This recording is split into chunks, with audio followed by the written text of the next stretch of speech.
5. Hello, everybody. Welcome back. It's another episode of Venture Maidens. Oh my goodness. It is episode 25. Holy shit. Look at us. Wow. I know. We had 100 episodes, technically, in the Fate campaign, and here we are at episode 25. 25% of the way to 100 episodes. No? I don't believe you. The math is there. The numbers are there. It's very exciting. So I'm thrilled. I'm thrilled to be here. And I think, we've learned so much about the world and this campaign, and it's going to be good. It's going to be good. But, Oh, hey, for those of you who don't know who we are, welcome. We are the Venture Maidens. We're a D&D actual play 5th edition stream that converts to a podcast. We play in a homebrew world called The Plains, which is detailed in the Venture Maidens campaign guide.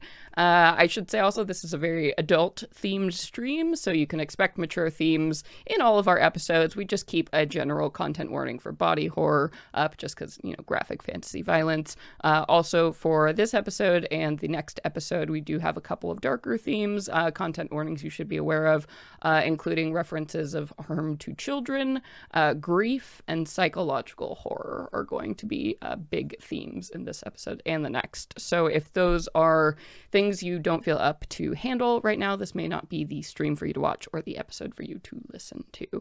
But with that, let's go ahead and dive in. Hey everybody, my name is Celeste Konowich, and tonight I will be your Dungeon Master. Hello, I'm Katie, and I'm going to be playing Luveri Sath, your drow rogue. Hello, I'm Nassim Etamad, and I'm playing your half-orc fighter, Fetonia Silvertail.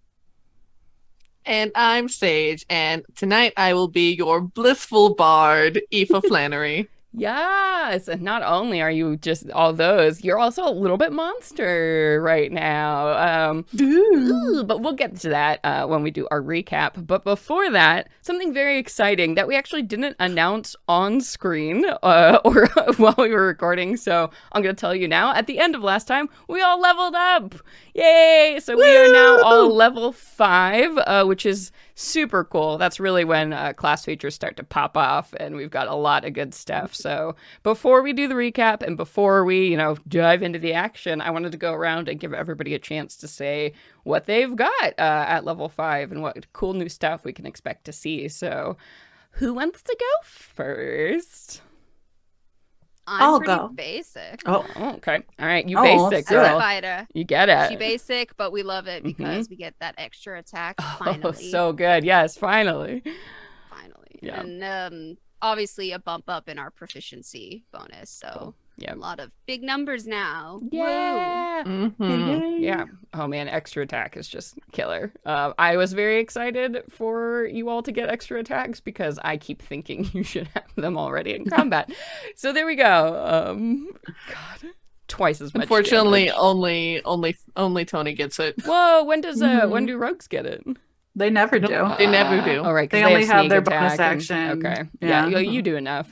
You do enough damage. Listen, I do my job. Listen. Okay.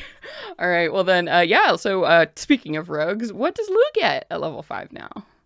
Obviously, HP and proficiency bump. I also get another D6, so I'm up to 3d6 on my sneak attack Oof. damage. Oof. I get my uncanny dodge, so I can decide that I'm going to half a damage. Oh, yeah. And last but not least, I get my drow feature of the darkness spell at 5th level. Ooh, oh man. Don't know if I'll ever use that, but I what? got it. You got it. So it's all good. Yeah, that's the rough thing. It's like you can't make other people immune to it, or do you even have a way to see through your own darkness? No. So No. It's pretty much, I mean, the way that I can imagine it is just like we're really fucking up, yeah. and we're like smoke bomb. Away. Valid. Yes. Yeah. Yes. Incredible. So Aoife, what do you get? What do bards get 5th level? So our bardic inspiration gets bumped up from a D6 to a D8, which is Woo. very exciting. Fabulous. Ooh. And then we get the font of inspiration. So whenever I take a short or long rest, my pool of bardic inspiration fills up as opposed to just a long rest. Cool. And then we get access to level 3 spells. Hell yeah. So we're going to be upcasting. And then with our new spell slot, we decided to take healing word because these fools are always getting into the mix, need a always healer. needing help, and we just need a little Thank bit you. more to stack on there. We're getting more slowly, incrementally more proficient at healing. Yeah. I have been working on my herbalism. Exactly. Kit We have some skills, potions now, so we've got some Exactly. resources. Exactly. We've gone from 0 to hero. It's all good. Oh boy. Just like that. Love it, love it. So I am very excited to be throwing harder hitting enemies at you all, because you know what? You can handle it. You're great. We've earned it. Yeah, we can. Yeah, you can take on the world. All right. Well, troubles. Speaking of all that, issues, dangerous things. Let's go ahead and do that recap and talk a little bit about what happened last time, because there is some wet and wild stuff going on right now. So let's help our dear audience by reminding us maybe just the situation we're in and what's up and what you all dealt with last time. Well, to kick things off, we are still in Penny Dreadful's world of her own. The very religious, almost tyrannical religious town, old school, very gothic horror. One could say dreadful. Dreadful. It's accurately Nope. named. And they are plagued with monsters, and we discovered a girl who went missing, and they had arrested someone on suspicion of witchcraft for being the responsible party for the girl's disappearance.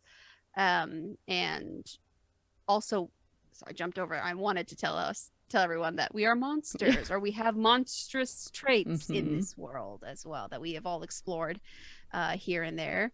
And I've got a little bit of vampire energy coming through. Our Aoife is shining her true light as a fairy, and Lou is a little ghoulish, A ghost in this world. I'm a ghost. Boo. Boo. Yes, we've got our own, being human situation going on right now. Yeah. So you were ported basically into the bodies of, because you kind of stepped into this story. So you're in this world and you took over the bodies of these people, these monster hunters that all, apparently there was a little bit more to them than just being just human monster hunters. So, so you're dealing with that. Yep. And then you got to the town of Tailmore. And yeah, you started learning all that you mentioned. So what else happened as you were trying to get to the bottom of this? You talked to a lot of people, created a lot of problems, solved a couple. Yeah, it's something about omelets and breaking eggs and whatnot. But, as we rolled into town, we initially spoke to the mayor, Vittoria, who is quite at odds in this situation because on one hand, her daughter, Gwen, is missing. And on the other hand, of course, as a worried mother, she wants her daughter recovered, found safe, and is wants her back. But on the other hand, she knows that this woman who's been accused, Lorelai, who's been accused of witchcraft, is probably not actually responsible for the crime of both Rook, Lorelai's daughter, and her daughter Gwen to be missing. But since these closed-minded people are looking for simple solutions to complicated problems, they're like, well, we've seen Lorelai with cats. They live way out on the outside, on the outskirts of town. Her daughter does witchcraft, or it does something weird, like they wear pants and they have weapons. So we don't like things that are different. So we're going to lock up the different individuals and hope that solves our problems. Which, of course, as we learned, never does. Oh yeah, and burn her alive tomorrow at the stake. Oh yes. So that is a hard deadline that we have to meet. And so we are in Tailmore, first and foremost, delivering the remains of Saint Oslo. I was like, it's the name of the bartender. The remains of Saint Oslo back to the priest Hugo's church, and also to deliver a letter that was given to us by the nun to give to him, which Aoife did eventually read and found that she's like, I'm quitting. There's nothing I can do for God, and faith is complicated and hard, and I'm sorry. just gonna close I'm up shop. out. Yeah.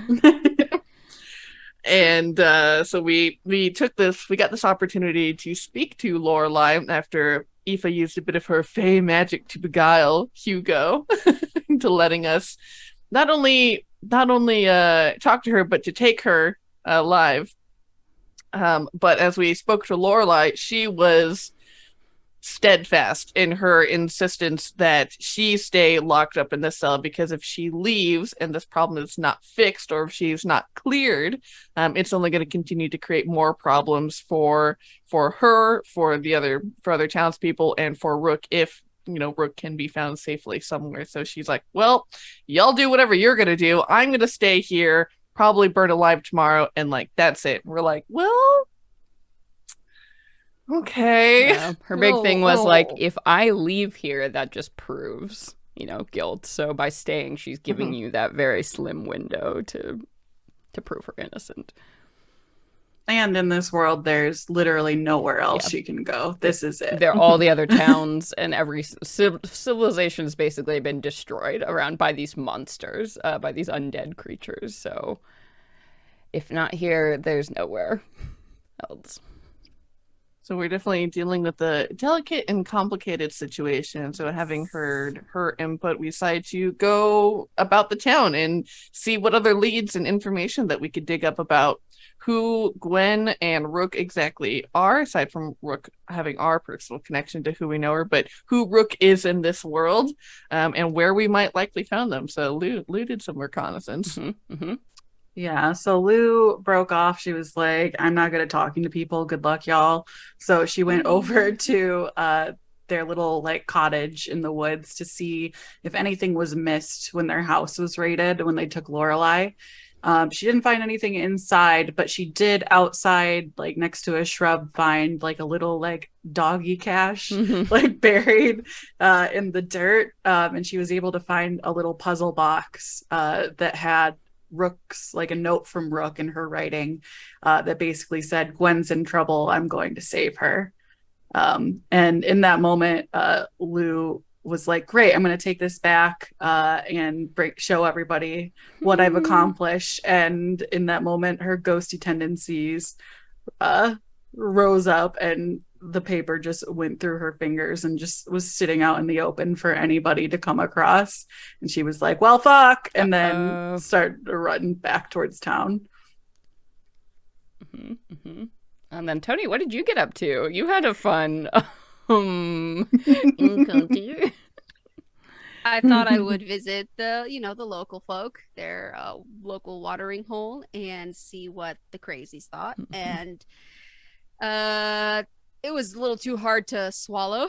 Wasn't the kind of talk that they were saying. And she tried to like speak their language, be like, yeah, witches suck, but like, what if you had one on your team? And they weren't really having it. No. So Tony didn't really get too much information out of them, other than some of the rumors that were going around, things that were happening around the house that made people suspicious, in addition to like the bullshit things like wearing pants. And yeah, she walked out of there basically just before starting a fight. Yep. Well, and Aoife, oh boy, you also got into some shit too. We did. So Aoife deciding to use her mark a second box, or I believe maybe even the third. That was at this the point. third Yeah, one. it was the third. Yeah. It was the third at this point. Decided to use her fey magical powers in order to craft a connection and speak with the local dogs, because dogs are always so unsuspecting. They're just always lying around, and no one ever messes with them. So she gathered some raw steak to entice them, and was like, all right, I want you all to go to your usual posts, listen to the humans around, and see if you can hear anything about these two young girls who went missing. And then if you come back and give me some information, you get a treat. So great. And so one of the dogs immediately was like, oh, my master had their horse stolen, and you should go there. And Aoife was like, perfect. Yes. Love you. So the dog brought her to the blacksmith, who also had like a stable of horses that they rent out. And he had said that his stallion, Midnight, had been stolen the night before, but not exactly stolen. Someone had left a handsome gold price on the table to pay for the taking of Midnight. And Aoife was able to lead him with some questions into being like, oh, wait, yeah, for that kind of money to be placed down, someone like the mayor's daughter would have that kind of money to be able to pay this kind of gold. Weird. She went missing at the same time as that horse. Oh, yeah. Oh, bizarre. Yeah. Interesting. Mm-hmm. And so, Aoife, using her claim as a monster hunter, got him to give her a silver dagger, and he also offered so generously a weapon of cold iron, to which Aoife was like, sure, yes, totally. And as she picked it up, and just even being in the presence of it before picking it up, was feeling dizzy and sort of sick as this, unworked, dull metal came into her view. And as she touched it, was just immediately zapped and reacted poorly to this. And there was this tense moment between her and the blacksmith where the recognition of knowing what Aoife is. And so she backed out while she could, also leaving a little bit of a bribe to be like, just gonna keep this between us. I mean you no harm. And backed out of the blacksmith shop, and then went to rendezvous with her two friends to share everything that we had figured out so far, and to speak to Vittoria to let her know what we had found out so far before we ended up renting some horses ourselves and making haste towards Castle Dread. Mm-hmm. Nice, yeah, and that the cold iron interaction erased one of your boxes, Sage. So yes. So yeah, okay, good. We're at 2. Yeah, awesome. Yeah, great recap. So let's go ahead and dive in. We've got a lot of pieces in play from last time. So obviously, if there's anything that comes up or any information or clues that you all need, I'm happy to restate anything, so just ask questions. But yeah, so at the very end of that session, you had all met back together after holding your various investigations, talking to members of the town, investigating the cottage, figuring out more about this missing horse, and now you finally have a good lead and maybe a picture of what happened. So you know that about 2 nights ago, the mayor's daughter, a girl named Gwen, went missing. Lorelai was accused of being involved in that and is now going to be burned at the stake in the morning for being a witch, which are long-term expectations, and that has just rolled into the Gwen is missing, and most of the townspeople, they're scared, they're angry, they're being stirred up by Hugo, the local priest, to think that Lorelai had something to do with this. So you have a very limited amount of time to prove Lorelai's innocence, hopefully by finding Gwen. To make matters worse, and kind of mount accusation here, Lorelai's daughter, named Rook, who Lorelai did admit is different. She changes apparently into something during the full moon, and because she was bitten by something as a young child. So we're all like, So to make matters worse, Rook is also gone, which has kind of fed into the townspeople's thoughts that Rook was probably working with her mother to maybe kill Gwen, drag her off, whatever. So you are now on Gwen's trail. You know that 2 nights ago, there was a horse that was taken out of town by somebody with a lot of money, and it was heading north towards Castle Dread, which is apparently this haunted castle that's long abandoned up the northern road, about a day's ride or so. And this place also, on top of everything you had, the land a long time ago had all these problems, fell into issues when a champion, who you learned was named Penny, went to this Castle Dread to try and defeat the Lady of Shadow and never came out. And since then, things have been really bad. So if Gwen really is headed to this castle, this haunted-ass castle, who knows? Who knows what's going on? Ooh. Yeah. So that's where we're at. But before we actually dive in, we start with a dream. A dream that you all now have gotten quite used to. It's happened twice before, ever since you stepped into this world, into Penny's world, her dwelling. You've begun with this dream.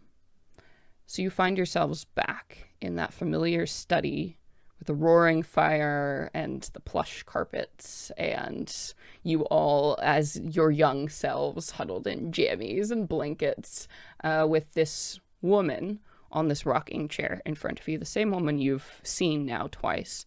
This raven-haired woman with pale skin and these green eyes. And she clears her throat and turns to the next page as she finishes the chapter. And she looks up at you all once again. So, I know things are getting a little scary. Are we okay to still keep reading, everyone? Yeah, young Aoife shouts from underneath the blanket that she has like clenched under her chin. You all are such good listeners. It's very nice. We usually don't make it this far in the story. We can make it a little farther if we stop taking breaks. And the woman laughs and says, "All right, fair enough. Okay, well then let's begin." Wait, Lou's been raising her hand for like 5 minutes. Oh, I'm so sorry. Yes, ma'am, I have a question. Are Gwen and Rook girlfriends? well, I don't know, but I suppose they could be. Maybe we'll learn more if we listen. Okay, I just think that you're a really good listener if you added more romance, so carry on. Well, I'll see what I can do. And and she begins to read again. And so our heroes hurried away from the troubled people of Tailmore to find the missing girls. They traveled swiftly up the road towards the haunted Castle Dread, acutely aware that every hour brought Lorelei one step closer towards her cruel fate. A few miles from the ancient castle, they encountered a gruesome sight. Signs of a massacre were strewn across the road.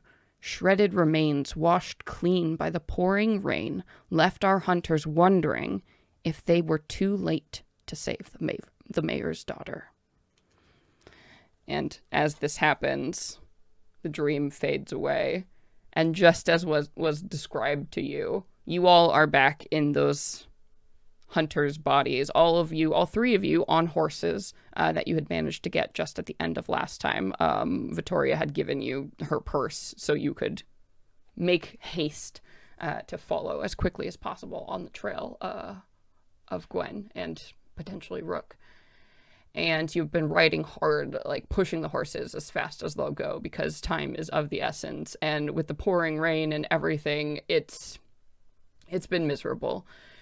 But finally, the long, dusty road, dirt road that leads out of town up to the north, has just been winding and winding. You've been seeing nothing but like bleak countryside on either side of you, the twisted black trees that form the heavily wooded area. That's basically all just the wildlands that surround Tailmore. And it's been that for so many hours that when you see something on the road, it absolutely catches your attention.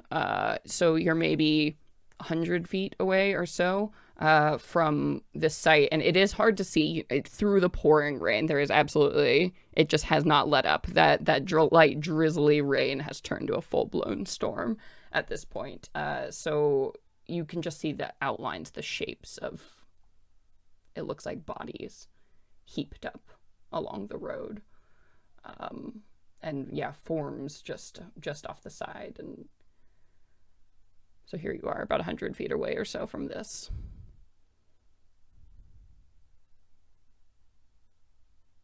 Do these bodies, are they very decayed? Or can we tell, like, what was their... how were they killed? Yeah, from where you are. Big open wounds. So you're at a point where you can just see, like, these forms here. So you can choose to stop. Or if you want to approach to investigate, you absolutely can. But it is up to you at this point if you want to stop and converse, or if you just want to go ahead and like run right over to him. I mean, considering we came into this world fighting undead, I don't think I need to invite that again. So, nah, if I can't tell from there, we can just keep moving. Yeah, so it's like it absolutely blocks your path. So there's no way you're going to be able to continue on the road. It looks like a big ass Oh, gotcha. something happened in the middle of the road, and you're just on a single lane road, right, with like pretty dense packed trees on either side. So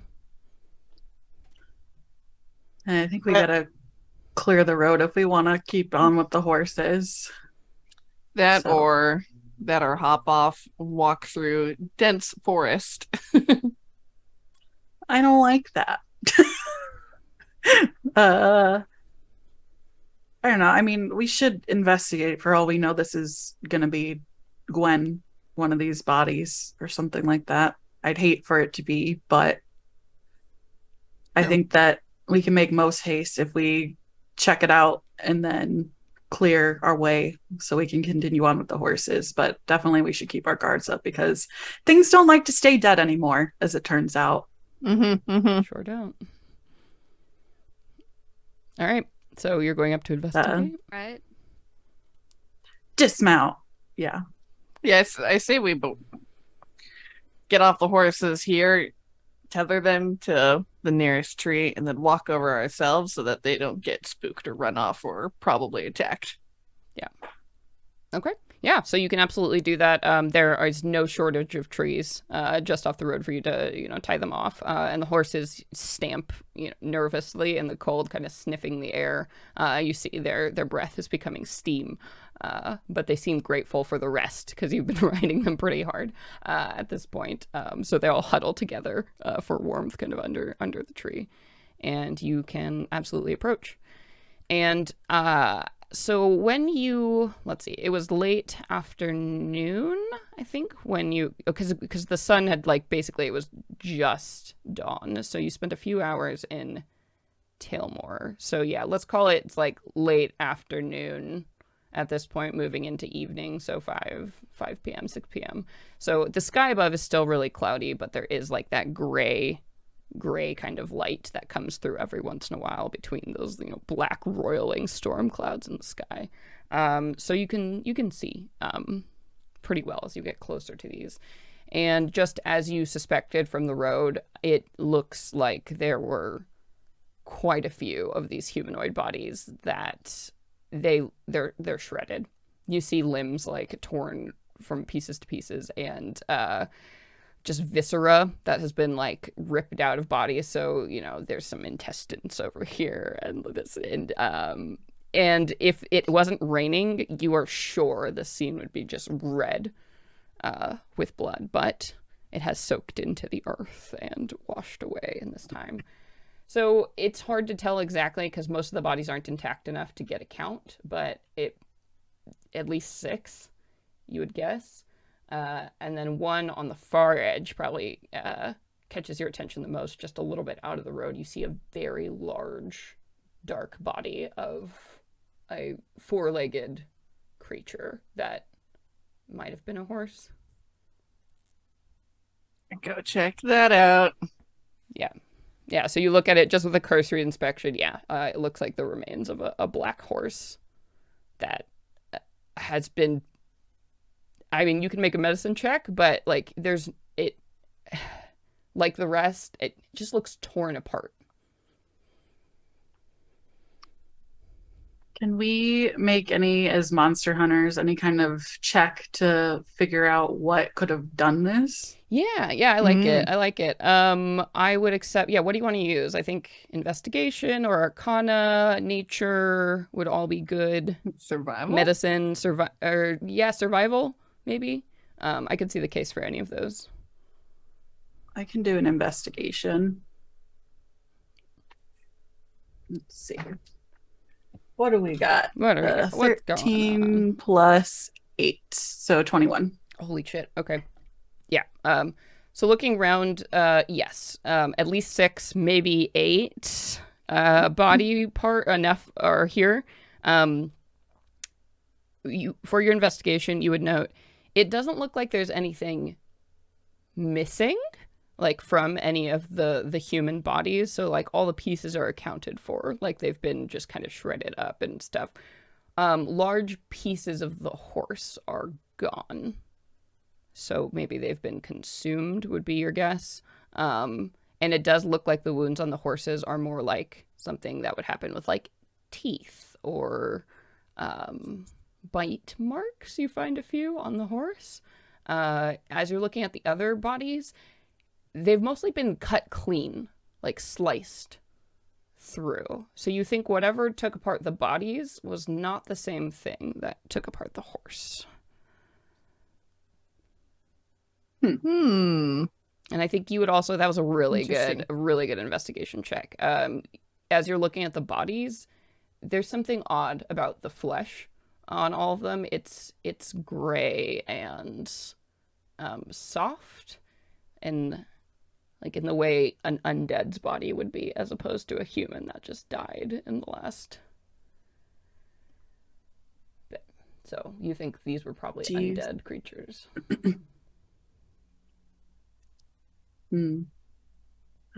Well, Can my vampire senses sense that, just like passively at all? If you would like to call on your abilities and check off a box, potentially. Oh, okay. No, thank you. keep that in the back pocket. You can do a lot of things using your monstrous things, but you always have to check off a box to do so. Okay. Do we see any like humanoid tracks from the horse? Because I assume undead attacked Gwen and hopefully she fled, because we don't see a body that is like lifelike in any way at this point. If you want tracks, someone will have to make a survival check. I can do that. I have proficiency in survival. You do? I'll help you. That's great. Yeah, looking around. So roll with advantage since Lou is assisting. Natural 20! Woo!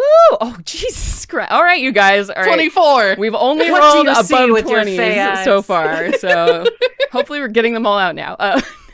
No, hopefully this continues. Yeah. So as you are looking around, I mean, luckily the road is pretty well packed. So like it hasn't gone muddy, even with all of this rain here, but the tracks are very confusing. Anyone who had not rolled a natural 20 would probably not be able to tell this, but you can kind of scoot some of the bodies to the side and see a little bit more of what was happening in the places that were like shielded from the rain.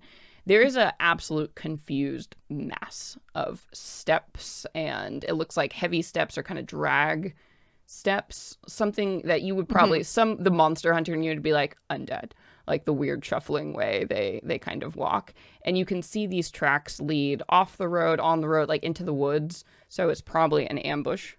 And you can see horse tracks leading to the scene here, but then they do not move forward to the north. So the horse did not make it any further than this.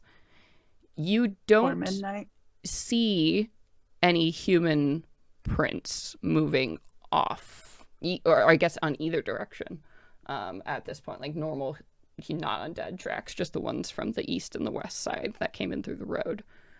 You do see something weird, though, like large paw prints.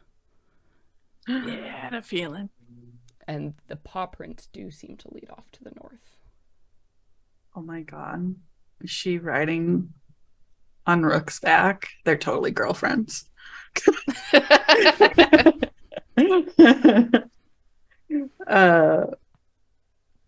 Okay. Well, I have a new werewolf fantasy, but I think that do the werewolf tracks go just like in the direction we're going? They do. They also came actually from behind you. So it looks like this wolf creature, was running, and also the tracks are very far apart from each other. So one, this creature must be large, and then two, it's probably leaping or running because the tracks are so far apart. It must be moving very quickly. So Yeah, they Hey, continue yeah. to the north. So That's through, great like, news. the thick forest, right? no, so continuing up the road, past towards Castle Dread. Oh, okay. All right, let's clear the. Sorry, go ahead. I was about to say the exact same thing. Let's clear this road. Mm-hmm. I'm so happy we did not find Gwen's body. I was ready. Yeah. Oh, you know, got to keep the suspense high in any good novel. Great. All right. So yeah, you can clear the worst of the bodies on the road while the horses, every once in a while you hear like a animal noise or a howl off somewhere in the distance, and the horses are like, you know, kind of very, they look very grateful when you finally clear the road and untether them, and then they can, one of them gives like a sniff towards the black corpse that you can assume was midnight before you continue on the road. And the story had said, that dream, that distant dream that you can all vaguely remember, had said that you were just a few miles away from the castle. So you hope that is true as you set off once again on that brutal pace. And within an hour or so, you are rewarded by the sight of Castle Dread. Far up on a hill in the middle of this forest, so it kind of towers over everything, you see the walls of this imposing castle. It is surrounded completely by high walls. You can see a couple towers that are the tallest points of the castle, so it must be able to look down over the surrounding landscape while you're standing on top of it here. And as you do get closer, there is something odd about the castle. The stone is clearly made of some kind of black material, but it seems to be emitting like fog or mist or something. So as you look at it, it's almost ghostly in appearance. It seems to kind of flicker strangely, as if it's not quite real. But as you approach it, maybe it's just a trick of the light. Who knows? But you can ride up closer and closer to this castle, and as you do so, you see the imposing walls in front of you. The one point of entry up to this castle, you have to walk up this kind of hill to get there, and then a heavy black wood drawbridge that is currently up and seems locked. So you are faced with this impassable door into the castle at this point. And by now, it has gone into full night, so the way the moon kind of sits behind the castle, it's casting everything again, and yeah, that weird silvery light. It's very creepy. I mean, this is all pretty aesthetic as hell, and I'm loving it. Mm-hmm. There's no markings on this giant door at all? No, so you can tell, I mean, with the heavy, so it's one of those ones like on the other side of the walls, there is probably like a gatehouse that they would crank to lower down the drawbridge here. But it is up, so in a defensive position. You're looking at the castle walls that must be, I mean, 30, 40 feet high easily. So it is doing its job. Castles are defensible locations, and you are on the wrong side of this door. But yeah, there's no sign how you know two girls could have gotten in here before, honestly.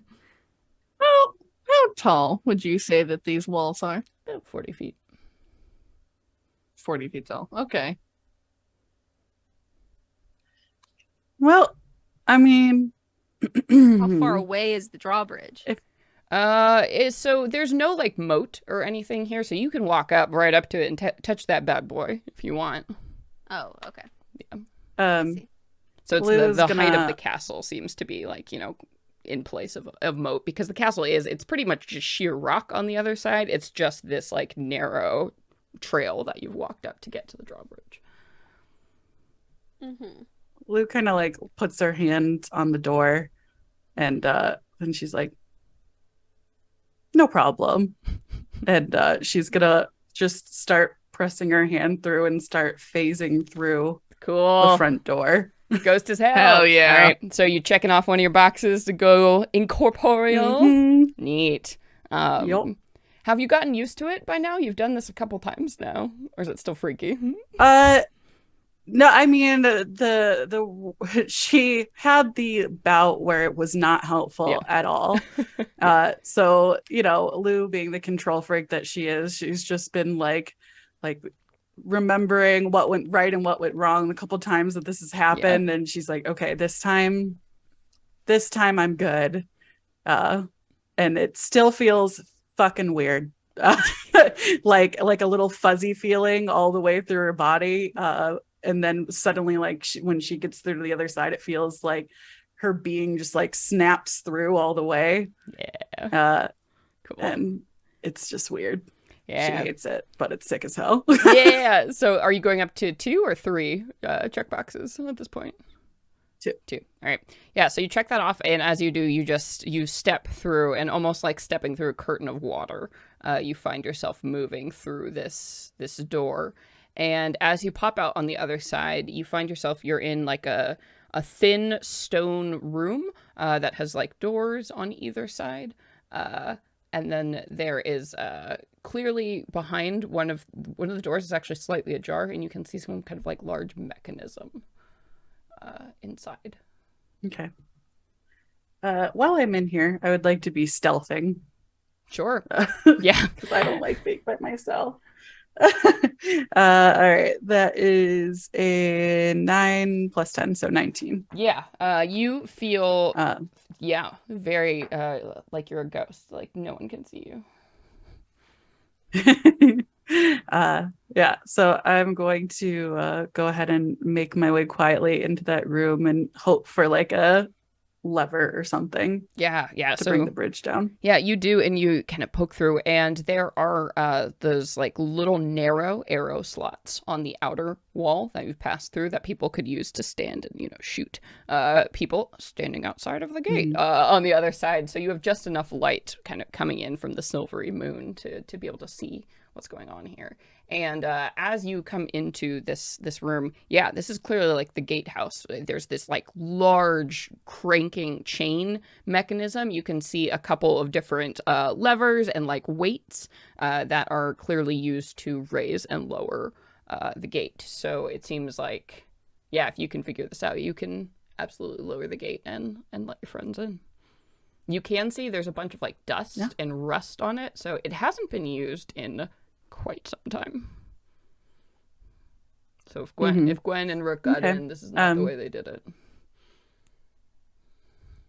Yeah, so Lou's gonna just like kind of take a look through her pack and kind of get out some of the oil that she keeps with her at all times for cooking, and scream. Just like, get it all.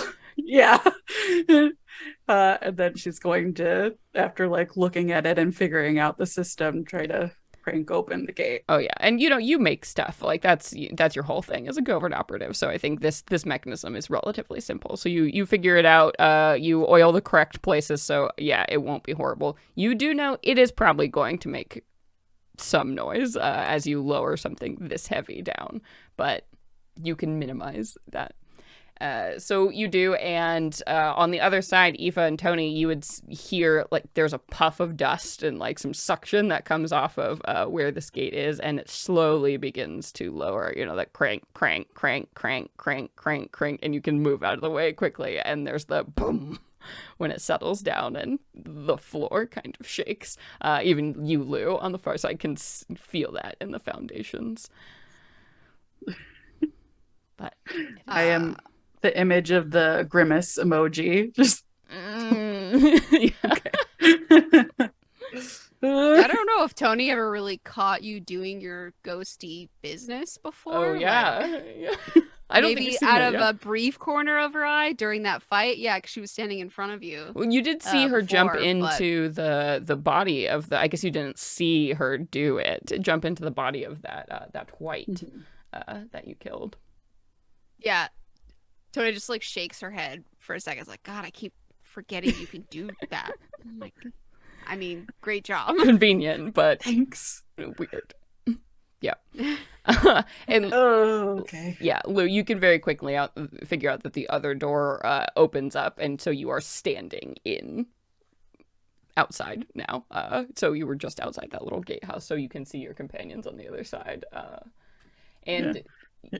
You just see human Lou standing there with like complete purple lips, and her hands have once again gone transparent, and she's like, okay, okay, let's go, hurry, because that noise. Yeah, it's noise.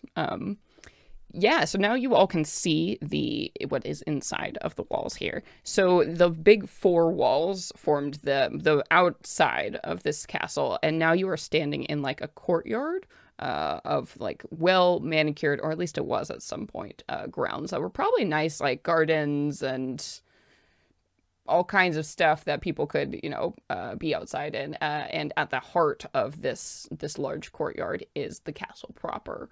So you see it's at least a 2-story structure. Again, tall, imposing, but not quite as tall as the walls on the outside here. So as you are looking around, yeah, you find yourselves in what must have been once a very grand like reception place. There were hedges on either side that now have since grown out of whatever shapes they must have been carved into at some point. Dead leaves are just strewn everywhere across the cobblestone path that leads towards the front of the castle. And yeah, just rows and rows of these hedges actually obscure your view of where the front doors to the castle proper are. But it's just a matter of time walking through them to get to the center. And actually, as now the drawbridge is lowered and everything, you can hear something in the distance. It's the sounds of fighting coming from somewhere on one of the sides of the castle. We must go. Like a girl fight. Girl fight. If you had to guess, to be a what? Oh shit! It sounds like two very heavy things. Like you hear like thumps and animal noises coming from somewhere. Oh. Yeah. Sounds hot. Oh my, girl fight. Lord. You run in towards the noise? Yeah. Hell yeah, let's go. All right, yeah. We always do. Adventurers! So you make your way, you run through this like hedge maze of overgrown bullshit that's blocking your way to try and find like the front doors of this castle, running closer towards the sound of this noise. And as you do, you whip through a couple of these hard turns, and you come to the main like plaza area. Right in front of you see these 2 great double doors that are clearly like the entryway into the castle. And in front of it, in that plaza, there's this large stone fountain filled with like black brackish water. Clearly it hasn't been changed in some kind, and there is this central pedestal in it that looks like it should be holding like a statue or some kind of decoration, but there's nothing there. And fighting in front of this statue, you see a ginormous wolf thing, but it's not quite a wolf because it's got humanoid features. You can see it's walking kind of bipedal, and it's got like ripped clothing hanging off of it on either side, and it's got this the black fur with these silver streaks on it, and already you can see that this thing has like gashes on it, tears, matted blood that doesn't seem to be fresh, but it's sustained wounds clearly at some point recently. And it is like throwing a claw out right at this very large stone bird that you can see now. It's like maybe it was a swan at some point, but this thing is like bearing down on this werewolf creature as they are trying to tear each other apart. And you can see clinging to the back of this creature is a human girl she's got her arms like wrapped around the wolf's neck, and she does not look good. You can see there is absolutely blood on her, and she seems to be like barely conscious. Like it's taken everything she's got to hold on to this wolf creature. So let's go ahead and roll some initiative. Sounds like. Yeah! Yay! Yay! All right. So good. 21 for Lou. Okay. Let me pull. Rogue shit. Rogue shit. All right. Let me go ahead and pull up this these Monsty stats real quick. There you go. There you go, Monsties. Tony got a 10. Okay. Okay. What did Aoife get? Aoife got 15. Okay. Oh, good. I got very low. All right. So then Lou is certainly going first. And then Aoife with a 15. And then Tony with a 10. And then my swan. Okay. Let me roll for our werewolf. Rook.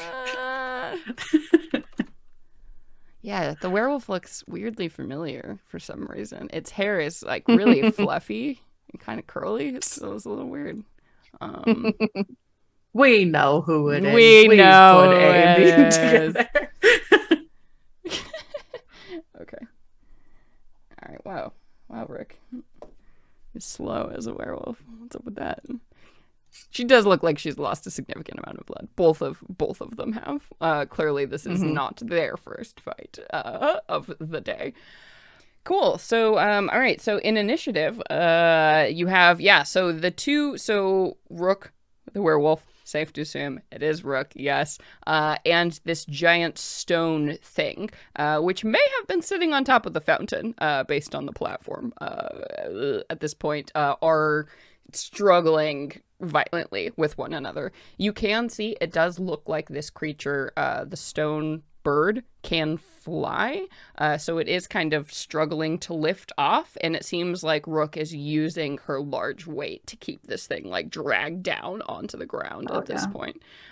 So Lou, you get the first action walking up on this scene right away. Boom. What are you doing? Yeah, she sees everything going on and she runs in and she's like, Rook, we're here. And there's like a snarling sound that comes from Rook as you see like the jaws are closed down, like grinding through stone. So that seems to be maybe acknowledgement. Yeah. Oh, and real quick, I feel like I mentioned this when we were off stream, but Aoife definitely would have passed off the silver dagger to Lou. Yeah. Oh, fuck yeah. Yeah. Okay. So I will do what I do best, and that is stab. So do a stab, yeah. I will go with my silver dagger. Don't know if it will help me in any way with a stone swan, but here we go. Here we go. All right. Here we go. That is okay. That's gonna be a 17 to hit. A 17 will hit. Yeah. So you see the dagger will sink in to this thing. Silver doesn't seem to have any effect on this kind of creature specifically, but it doesn't penalize you either. So Gotcha. it just hits normal. Awesome. All right, and I will do 3d6 Woohoo! plus d4. Yep. So that's me 10, 16, 20 plus 4, 24 points of piercing damage. Oh, you Suck on that. monster! Oh my god. Okay. So Amazing. Yeah. So this thing does not have any kind of special immunities or resistances to non-magical piercing damage. So it's gonna take all 24 of that, baby. Where are you hitting it? Like in the stone statue that does so much damage. Yeah, I think that, swans have a very thin neck. So she Yeah. immediately goes for where there's the least amount to break through and just tries to crack through it. Yeah.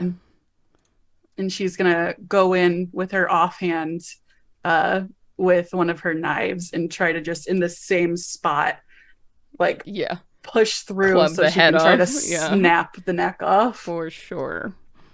Let's see. My little baby knife. Okay, that's A 16? Does that A hit? 16 will not do it. So Ah, 17, I will say, is your AC. This thing is tough. It is made out of, solid rock.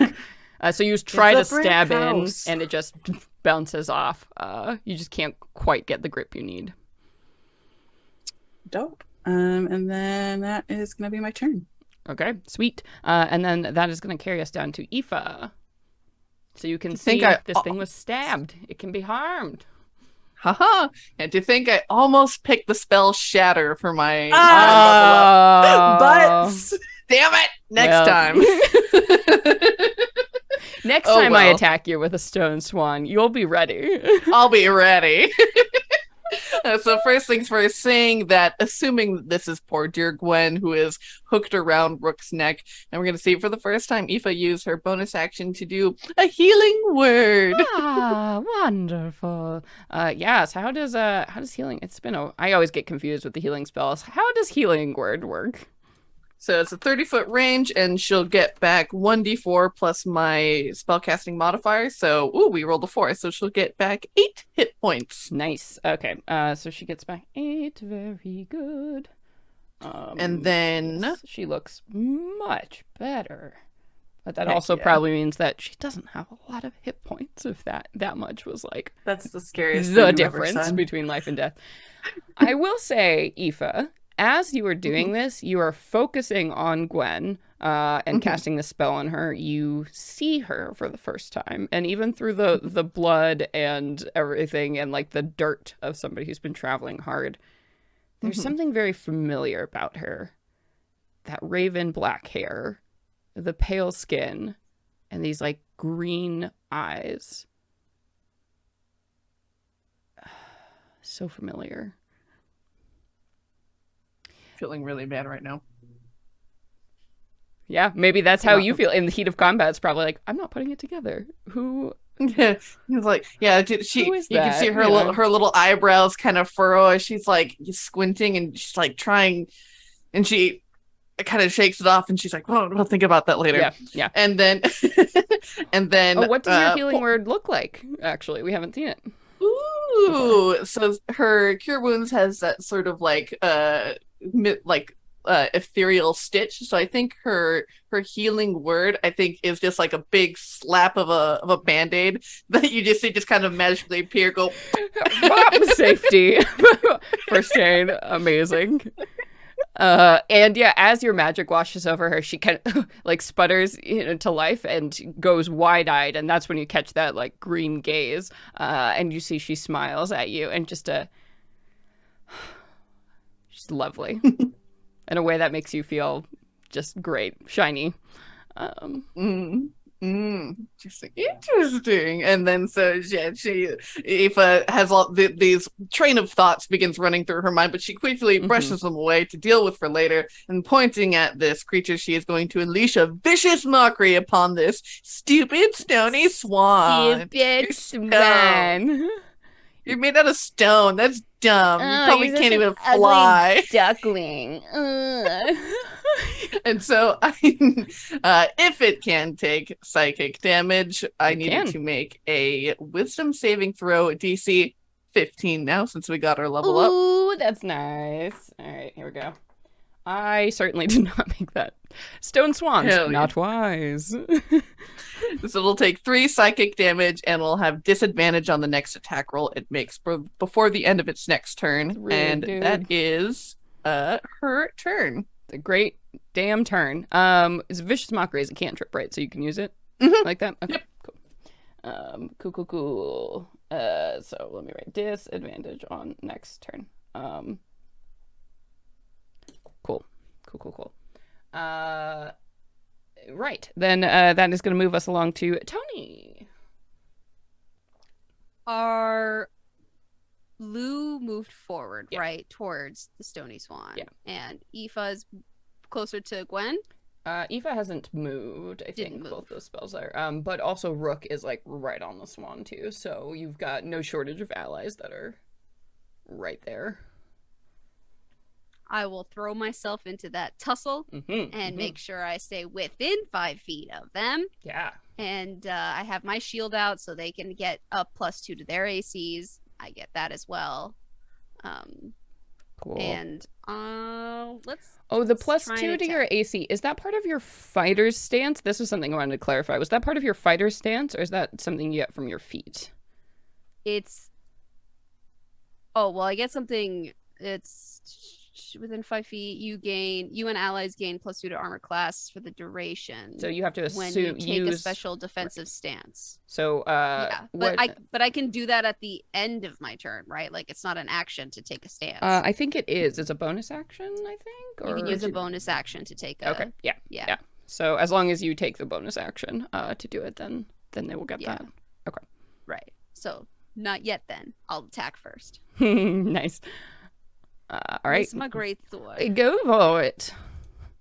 Ooh, that's a 24 to hit. Whoa! All right, kids. Hell yeah. We are not Let's go. here to Who mess is she? around. She's level 5 and she's spicy. Oh my god. All right. Come at me. That's 6, 9, 13 piercing damage. Hell yeah. Yeah. And this thing doesn't have any kind of immunities or whatever. So finally, a foe that, like, that 13 damage, it takes all of it. And damn, does that feel nice. Damn, does that feel nice. Yeah. What are you cutting off? Yeah, it's a pretty significant hit. I'd probably go for its neck because I feel like it's the thinnest part to try and like hack in and like eventually work towards decapitating it. Yeah. I think you do. And you could even bring your sword down on that same spot that Lou has been working on, and you hear a very satisfying crack as like the head of this statue, goes spinning off and crumbles onto the ground. But that does not seem to stop the frickin' thing from attacking, so it doesn't seem to need a head to operate. But it So we feels go good. for a wing. But it feels Nice. good. Yeah. Feels great. So your second attack. Sharpening my sword at the same time. Yes. Pluck those flight feathers. Get out of here. 17. Ooh, yes, hit. that is the number. So you hit. I Mm, could cry. mm. Huh. Oh, it's so good when the fighters Two, shine. two attacks in a row And landed. then 10 more damage. Ooh, yes. So you are clubbing at this thing. I don't think that's quite enough to get one of the wings off, but you make a good like chunk through it, and you think if you keep working at it, yeah, you can break a wing and maybe get its fly speed to be gone. Yeah, so 2 solid hits as you are chunking off this thing, and as you both like are hitting this creature, by the way, there is like a low growling sound kind of coming from Rook each time. Maybe a thank you, maybe it's intimidating. It's so hard to tell. Now we will take our defensive stance with our shield Cool. thrusted forward. Nice. All right. So while that shield is active, it's everybody within 5 feet of you gets a +2 to AC, right? So Gwen would also get that. Cool. Until the end of your next turn. Love it. Love it. Yeah, I mean, y'all are killing it. I guess I can probably do the hard. Yeah, I'll do the hard mode for the rest of this. Okay, cool. I didn't have a plan A and a plan B. What have we done? It was beautiful. All I hear is that you believe in us. I do. I pick punishing creatures because I know you can handle it. Yes. And so as you are hitting that, and Rook has been growling at you so far, you see she moves like her clawed hand. So she's still holding onto this thing and like putting it down. So she's basically using one of her attacks to like grapple this thing and keeping it in place there. So you can see, and like her arms are, it's that hybrid form that werewolves assume. So like she's a much bigger, bulkier version of a human with this like very broad shoulders and like powerful like ripped muscles there. And you can see like the corded, her arms straining under, like, because this thing must weigh, I don't know, 300 pounds. It's like a large size solid stone thing. So she is like holding this down with all of her force. And as she lets go with her jaws, you hear a growling voice say, "Protect Gwen." And like Gwen kind of rolls off of her. You're not sure if Gwen is doing it or if it was Rook bucking her off, but she kind of falls and somersaults and like crawls sort of towards you, Aoife, and stands up like kind of behind you. And she's like, I don't know who you are, but I'm really glad you're here. God, and as she gets closer, Aoife, that thing again, she looks so familiar. Like maybe someone you just saw in a dream. Oh, I think I know who it is. She looks like a younger version of that woman who's been reading to you in those dreams. Absolutely her. No doubt about it. How strange. As she steps behind you in fear. And you can see, too, that she has clutched, like, protectively in front of her. She's holding some kind of satchel. And you can see there are a few different things in it. Just you can see sticking out, like, there's some, like, garlic and, like, vials of holy water. And it looks like a big book of some kind, like a big, dusty book shoved protectively in this satchel. Cool. And so then Rook threw Gwen off using one of her actions to grapple this thing, and she will get one attack in here. So let's go ahead, and she's trying to crush down one of those claws. She's got like kind of gripped on that that part between the head and the shoulder, and you see these razor sharp talons just crunching into this thing. So let's see. Oh boy, werewolves are strong. That's nice. So there is dust absolutely crumbling off of this thing. We're gonna roll. Okay, pretty good. So she gets a solid hit in as she just pulverizes this part of the creature. All right. Then it is the creature's turn, and oh boy, something bad happens. As you are looking at this like stone thing and like all the piles of dust that have been crumbled all over, you start to see, as if by magic, like some of that stone is like floats upwards and starts to kind of rebuild the swan as it's happening. So some magic is regenerating this creature. So it is recovering hit points each time on its turn. Obviously, if you keep hitting it enough, it won't be able to regenerate fast enough, but that is something to keep in mind. So it regenerates 10 hit points as more pieces of it come back together. Because it can't be that easy. It never is. It never is. All right, so it regenerates at the top of its turn, and then it is going to... Who does it even want to attack? Oh, there's so many options. So it is currently grappled, which only reduces it to 0, I think. Let me just double check if it takes any. Yeah, it's just the 0. It's restrained that gives all the disadvantage and stuff. And all of you are within reach of it. Not Aoife, I don't think. Not Aoife. Oh, not Aoife, not Gwen anymore. Okay. 0 is benefit to speed. All right. Yeah, so it has a few attacks. So let's just be judicious, and you can all get one. The Oprah of attacks. How about that? And you get an attack, and you get one. So because Rook is like holding on to one of the wings of this thing, it's just gonna lash out and make this like slicing attack, just like towards the wolf head. So here we go. And then a natural 20. Oh dear. Karate chops. Oh no, you got chopped by a swan. Have you guys ever seen a swan fight? It is not good. It's brutal. It is.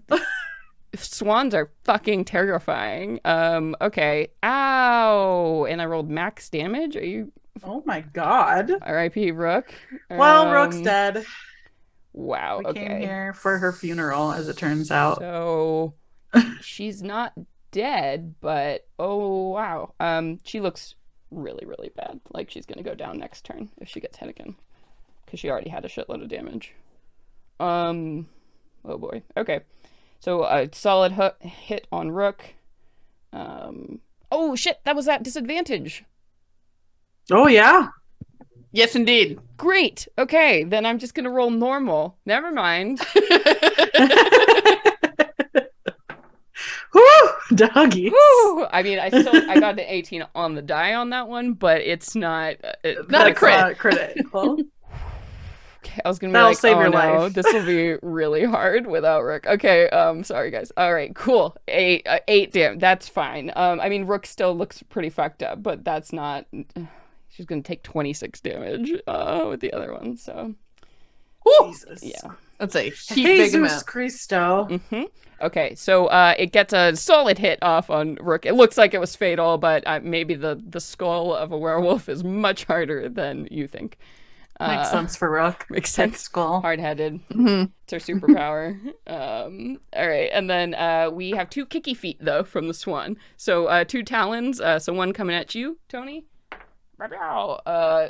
Yeah, no. A 10 is not gonna hit you. So Nah. the kicky feet, you're like deflect off your sword or your armor. And Lou, other kicky feet. Ooh, yeah, 26. Yep. Oh, Oh, sorry. Go ahead. No, I was gonna uncanny dodge it. Oh, Big cat. I'll throw in a silvery barbs, baby. Woo! Is that a reaction? Mhm. Oh god, this spell. is Remember, so every good. time you're like, wait, this can't be that good, but it is. But I know. I should just is. stop asking questions. It can do everything. It's the best. I spell. also forgot. I would like to react as well. There can be 2 reactions in a turn. No! Because I can do a Yeah, you melee can all attack spend back. your reaction. Yeah, for sure, dude. Okay, so all right, since we all want to use a reaction, let's go in initiative order. So Lou, you would get to use your reaction first, and then it'd be Eva, and then it would be Tony. So Okay. what is your reaction you're using, Lou? Mine is uncanny dodge, so since I'm hit, I can half the damage. All right, okay, so you have that. Oh wait, I haven't even rolled the damage yet, have I? But Did I? Well, Aoife's thing. yeah, Mm, Aoife's gonna try and make it so that it doesn't hit Lou Okay, I see. with her silvery barb. So as she stomps out and she just sort of shouts to sort of give a moment of distraction against this creature. Yeah, she will cast silvery barb. So it has to roll again and take the result if it's lower. Okay, I got it. So it was a 24 to hit, I think. Or 26. Was it 26? I think it was a 26. Was it 26? 26 to hit. Okay, roll again. Woo, I think that'll still hit 24. Yeah. Sorry. Okay. Oh well. No. but since she can do that, and then she will pick. Let's see. She's going to pick Tony to get advantage on the next roll that Tony makes. So Cool. All right. So on your reaction, Tony, you'll get to use that. Okay. get that advantage. All right. So and uncanny dodge halves the damage, right? Mm-hmm. Okay. So 18 is gonna get halved to 9. Oh, God. Yeah. Ooh. And then Tony reaction. Boom. Ba-boom. So you got a little tap, so I'm gonna take my sentinel reaction to attack right back. Hell yeah. Nice. And get and roll that's a- advantage Hot. because of your Oh, that's silvery right. barb. Okay, so it's gonna be 22 to hit. Jesus Christ. Yeah. Who are we? Who are you guys? Yeah. You level up Level and I 5 just is don't nice up fucking here. recognize you. What is it? It's nice in tier 2. And that's 10 more damage, please. Ooh, owie. Yeah, so all of that work it did putting itself back together, you in one fell swoop, it is back to where it was. And there's a honk that comes from the head on the ground, like over there, like 3 feet away. Amazing. Tony said not today. Not today. Honk. Not today, Satan Goose. Dip back down. This is going to be a stat block in the next Satan Venture Maiden Goose. campaign guide. Yeah. Satan Goose. Amazing. Fucking amazing. Anything else for you, Tony? Or that was the reaction? Okay. God, that was all reactions. Nuts. Wow. All right. Damn. Okay, Lou, we are back up to you. We have resolved all disadvantage and advantages currently, so that is Yes. okay. We're back Yep. up to the top. Okay. Gwen is a non-combatant. She does not have a turn. Good for her. No. All right, I'm gonna go ahead and try to stab again. Mm-hmm. Okay, that is not going to hit. That's 13. No. Then I'm going to offhand attack. And that will hit. That's 22. Oh, yes. My mind. And then I can still apply sneak attack. I just don't apply my modifier. 5, 6, 7, 8, 9. 10 piercing damage. Woohoo, yeah. And I'm aiming for the wing, trying to Yeah. break it off so it can't fly. Yeah, and I think between you and Tony, I think absolutely you with that strike, you hit right at that point that Tony has been hammering away at, and the wing just cracks off. So this thing can no longer fly, which means that Rook doesn't have to spend one of her actions holding it. Teamwork! Teamwork makes the dream work. Yep, so you get a great crack off on this thing, and yeah, you can see now spider cracks are starting to form throughout its body from all of the damage that you have dealt so far. So you were doing work on this thing. Anything else for you, Lou? No, I'm good. Okay, then Aoife, we come to you. All right, we are going to. This thing probably has a pretty good con score. All right, she is going to help out dear.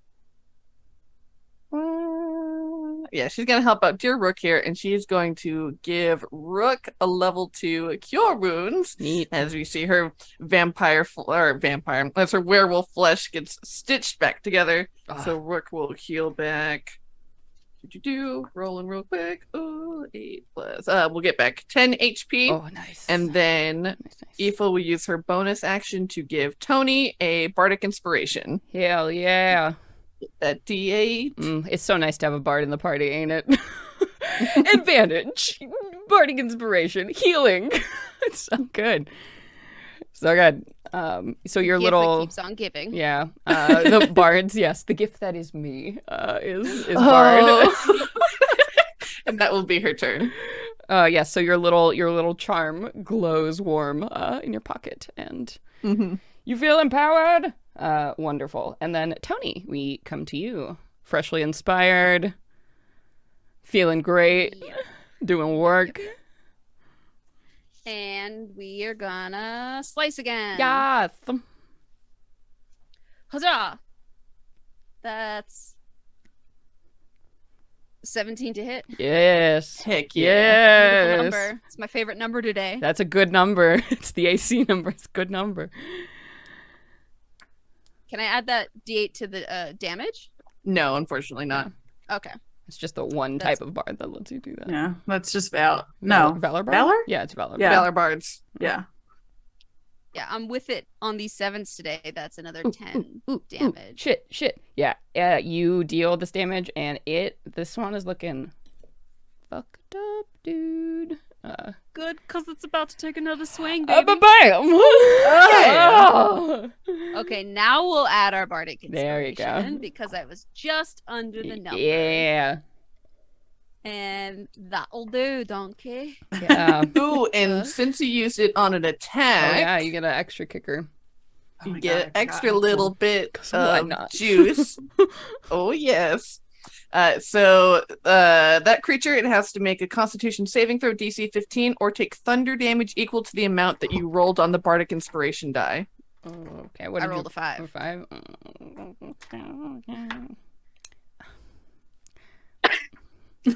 I got a 14. Your thing is a 15 now, right? Yes, yes, it is. And I just Fresh rolled 15. 2 6s. So that's going to be 15 damage.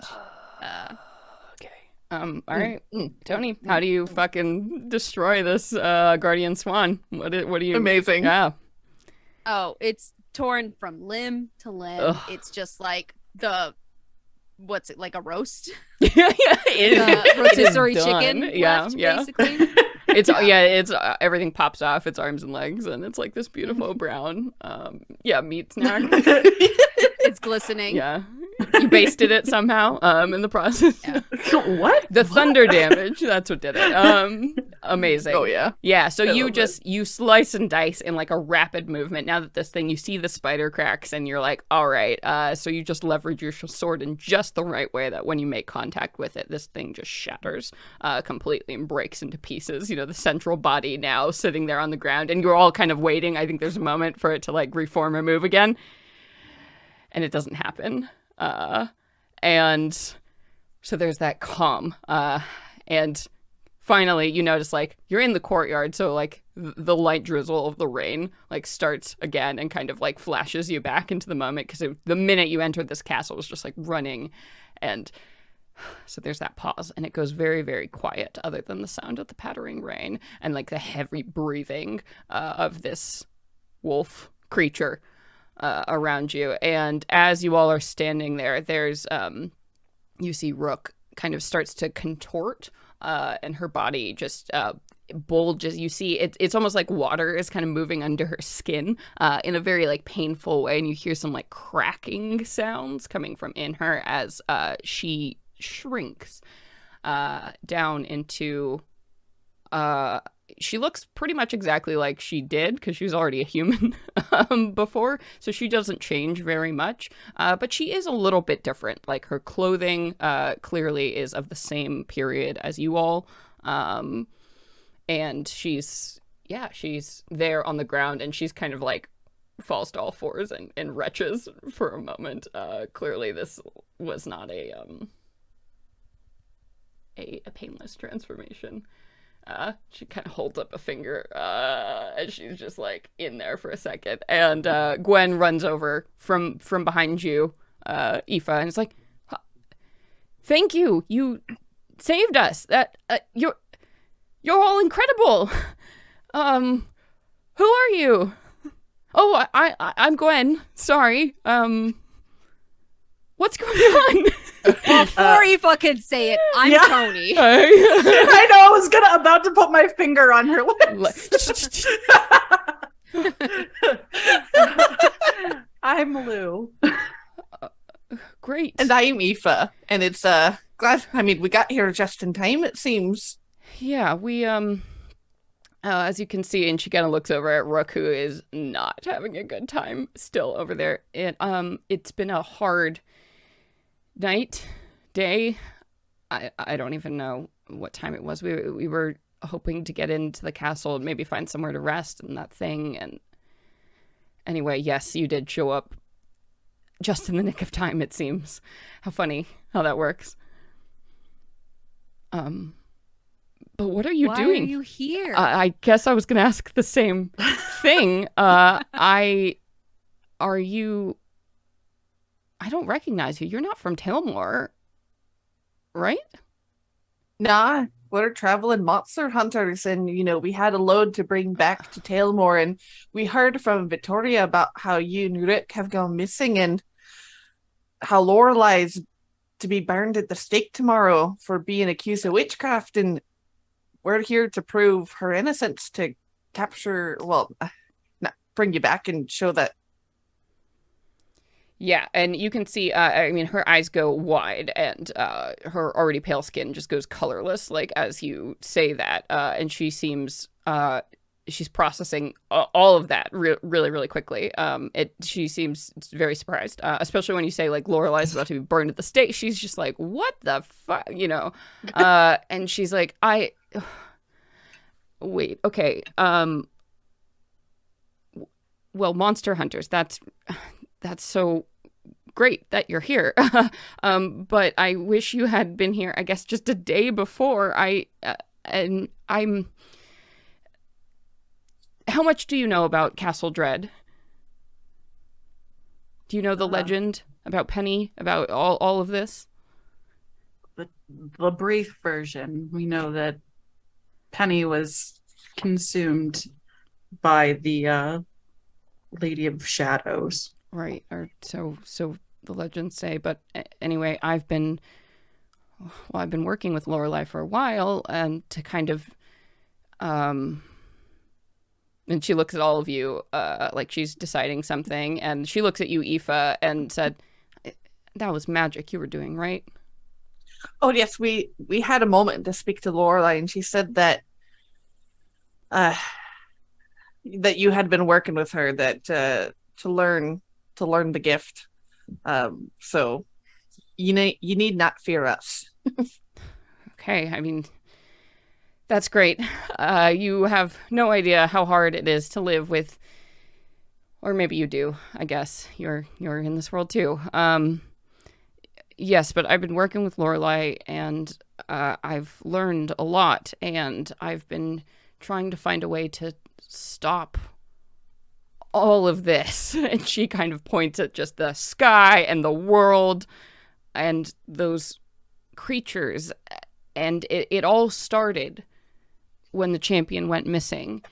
And I think that there's a way to bring an end to this.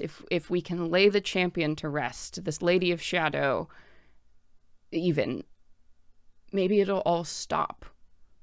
And then we don't have to be afraid anymore. So I've been reading a lot of, I mean, everything I can get a hold of, everything locked up in the church, and I found this. And she takes this book out of the satchel in front of her, and she's holding it like reverently. And you can tell this is old, so old that there's nothing on the cover, or if there was like a title, it has long since faded away. And I think with this, I can lay them to rest. So, and with things getting worse every day, more people dying, time was of the essence. And I'm so sorry to hear that had anything to do with Lorelai. And I didn't even tell Rook to come after me. She just knew. And Rook at this point is kind of like wiping her face and comes back over and was like, what the fuck is going on? And she looks at the three of you. Lou just like raises her hands and she's like, you got me. We're just here and we know stuff, but we are not, Yeah, I do. I change into a dog, a very big dog. And Gwen is looking at you all like, I don't understand what's happening here. But Rook came to help, and I'm glad she did, because of course those things attacked me on the road, but I didn't see any other way. It has to be done. Well, I think that this world is really lucky to have you, because you seem to know exactly what we need to do next, but time is still of the essence if we want to save Lorelai too, because I don't like to win halfway. Right, of course. And I mean, we're here. We've fought so hard to get here. We have to finish this. If you'll help me, we can put a stop to all of this, and then we can go back and we can save Lorelai. Sounds like a happy ending to me. Great. Thank you. You're heaven sent, I can only assume. I want to do it. Can I do an insight check on her? Sure. I just feel like in a place like this, it's just good habits. Also, I feel like Lou and Tony, you would also have very much the same feeling that Aoife got, like as you're looking at her and realize that this is her. This is the woman in those dreams who has been reading you the book, like undoubtedly, maybe a little younger, but it's her. Yeah. Oh well, fuck. God. That's 9 on my insight. Okay. You're listening to her. I mean, she seems really earnest. If not a little in that way, like idealistic. She feels very much like a young person who's like, I've just learned something and I can help and I will change things, and unburdened by the fears or wisdom that adults hold. Nice. Adulthood brings. Keep the fire alive. We need fighters like you. Yeah. Mm-hmm. Fighters like you who don't fight. Mm. Fighting takes all times. Yeah. She's got garlic, So She ready. You've seen Aoife swing a sword and hit once. Yep. You did it. You did I it. was so proud, though. And so she seems relieved as you all, agree to help. And then she gets very serious as she says, I don't know what to expect in there. They say, obviously, this place is haunted. So it's probably safe to assume there's more undead inside. But the stories are very vague.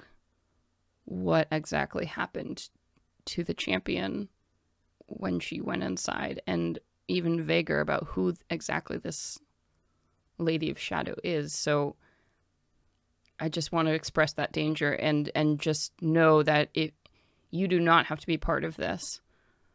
If you don't want to, don't feel pressure from me. I will do this because I must, and you do not need to risk yourselves to go with me. Lou puts her hand on her shoulder and she's like, you're not going to go do that alone. That's terrifying. And we don't leave people behind. So don't worry about it. I wonder, though, if you could help us. We're in search of a book. We've come here believing we'd find it. And oddly enough, I think it's the book that you're holding. Now, of course, while we're going through, anything that you've read in there that can help fix this world, please. But I wonder if you'd be willing to let us take it after all this is settled. I mean, sure. It mostly just reads like a religious text. I've read through it all. Talks a lot about exorcisms, how to lay spirits to rest. There are a few rituals. It's pretty old stuff, but I don't know. Maybe what you're talking about there are some pages missing that I haven't read. So maybe that's what you're talking about. But if we use it, of course you can have it. Lou's skin just crawls when she hears lay spirit to rest, and she's like, shh. Okay. I'm sure it'll be fine. It won't affect all the ghosts in this world, will it? Elbow nudge. But anyway, Well, are we ready? Yeah. Let's save the world. Or something. Get out alive. Again, Rook's like, sorry, what have you figured out about what's going on? I'm still very fucking confused. So you can absolutely, if you want, take some time just to explain everything that has happened to Rook. And she's like, I'm in this village, and then I'm going to go save this girl, and I don't even know why. I guess she's cute or whatever. And Rook is like... But yeah, it seems like Rook was just like all of you, thrown into the body of this daughter, and she's like, I had a mom, and it was all very confusing. So yes. Yeah. Take 10 to fill everybody in. Yeah. Actually too, if you want to take a short rest and do that outside, that's fine. Rook would love to benefit from that. That'd be amazing. Well, and since while we do get our short rest, we get the Song of Rest. So if anyone spends their hit die, you get an extra 1d6. So that's rad. That joy. Okay, cool. Yeah, Rook is dead. I didn't take a scratch, so wow, you're so cool. Look big fighter vibes. The muscles protected you. Yeah. You didn't use either of your fighter things, so okay. Oh, good. Yeah, Rook is going to spend quite a few of her hit dice because she's pretty fucked up, but she looks a lot better after that. Love that journey for her. Love that for you. And we love refilling our bardic inspiration pool. Oh, yes, it's the best. Yes. All right. So you take that short rest, and then you steel yourselves to walk into Castle Dread. So the large double doors are there in front of you, and there doesn't seem to be any like lock or anything. So you just want to push them open. Let's do it. Okay. So as you do so, ready yourselves, walk into this castle, having no idea what you're going to find. You open up these large doors, and there is this puff of dust once again, and this creaking sound as these ancient doors that have not been opened in a very long time creak. And you see in front of you a large atrium. So, and clearly magic is at work here. As you're looking into this place, you see out of the living stone on the ground, these trees have sprouted up in these long rows that might have been like a beautiful orchard or like ornamental area once, but the trees are twisted and blackened. Parts are ashy in places, as if they've been exposed to a huge amount of heat and just kind of left dried out. These tall, like towering husks around you. And as you step onto the floor, your feet hit something soft, you realize. And you see that there are just pages and pages and pages of parchment scattered across the ground. So you're stepping on this just thick pile of paper. And every once in a while from the ceiling, and you can't really see where this is happening, because it just looks like stone at a glance, more of these pages just kind of fall. Some of them just becoming ash as they hit the ground. But very quickly, you can see the writing on them is frantic, as if it's the notes of someone who was honestly probably starting to lose their mind. And as you kind of step into this like tree graveyard and all of these words surround you, you just see this long hall of decay in front of you. And at the far, far end of it, there's a raised dais and a chair, a red leather chair that, again, looks so familiar. And you've officially entered the center of Penny's power.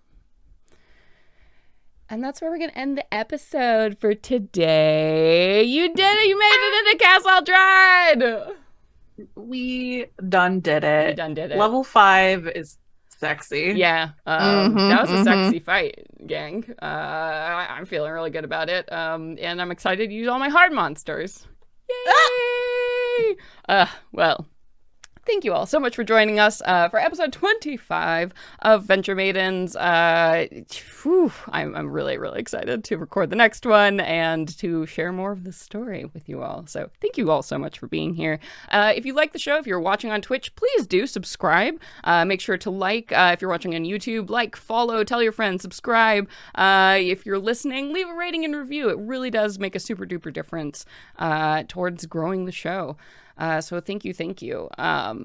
And let's do some news. So Sage, if you have you've watched all the Venture Maidens content, you need more. Luckily, we have some other stuff to send you to. So Sage, why don't you tell the people where else they can go? Yes. So on our Wednesdays between our favorite campaign streams, you can catch an Urban Shadows campaign, which is a Powered by the Apocalypse system. So really cool, really rules light 2d6 system in which we have a spectacular cast of folks who their characters are all living in the setting of Los Angeles, California in the year 2050. And so we have just discovered some horrifying things that that are happening. And so if you want to catch the backlog of the episodes to catch up and watch it on stream, we have the playlist of all of our VODs up on our Venture Maidens YouTube channel. And also, if you would prefer it in an MP3 format, these episodes will be coming to our Patreon soon. But if you want to catch us live, you can catch us on our Wednesdays between our favorite campaign streams at 6:30 p.m. PST. And some cool, special, super exciting news for me on August 13th, starting at 11 a.m. I'm doing a Magic the Gathering tournament. So I've been doing a bi-weekly Magic the Gathering league. And I have qualified for the playoffs, which is really heckin' cool. Yeah. Yes. So I will be fighting for the championship of this, the Major League Commander, Magic the Gathering League. So just come by, say hi, drop some inspiration for me. I would definitely love that. So you can catch that beginning at 11 a.m. Saturday, August 13th, over on the Monarch Media Twitch channel. So yes, very excited. Fantastic. Wow, congrats. Wow, congrats. Yeah, that's awesome. Heck yeah. Oh, man. So speaking of supporting us, and Sage mentioned Patreon, if you do like the show, you can go over to patreon.com/venturemaidens and donate monthly to us. We have a bunch of cool rewards and different backer tiers depending on your financial need, you know, what you have available. For as little as $1 a month, you can get hundreds of hours of bonus content, coloring book pages, magic items, like adventure hooks, all kinds of really, really cool stuff, behind the scenes notes, like about all our campaigns. And then we also offer a bunch of other cooler rewards too at higher level tiers. And one of the things we like to do as part of that is thank our donors at the $25 and our $50 tier, just because you all are so amazing and we could not do anything we're doing without all of you. So thank you. So I want to say a personal thank you to Cody Becker at Cody Rolls For on Twitter. Thank you, Debbie. Thank you, Curry. Thank you, Muffin, at the one on Drury Lane. Thank you so much, Nissa McKinnon. Thank you, Richie113 from our Discord server. And in Farah's drinking mate tier, thank you, Chris. Big shout out to Markali. Thank you so much, Kevin. Thank you, Fable. Thank you, Tony. Dowdy! Hey! And a big thank you to Sheepus Gnome. AKA Flower Crown Gaming. Oh, no, sorry. Nope. I skipped it. Yep. Thank you so much, Ben. AKA Flower Crown Gaming. I read that out of order. Thank you. Thank you, you beautiful, wonderful souls who keep our lights on. You are just fantastic. So that's it. That's all we got for you. So we are going to be back in 2 weeks with the conclusion of this episode. So I have been your Dungeon Master, Celeste Conowitch.